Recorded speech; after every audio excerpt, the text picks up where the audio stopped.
গাঁথাইৰ ৰচিত কবিতা জনগণ আজি জাগে। জনগণ আজি জাগে, আজি জাগে ভাৰত মাঝে। পুৰণি সংসাৰী নতুনৰ চিঞৰি জনতাৰ বিকল বাজে ঘৰে ঘৰে।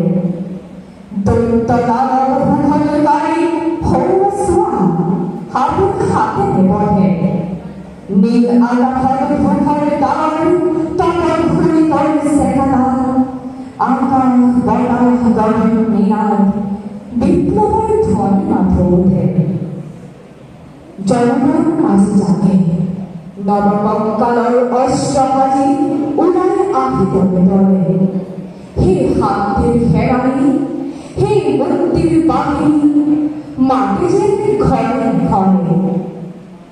জনগণ আজি জাগে, আজি জাগে ভাৰত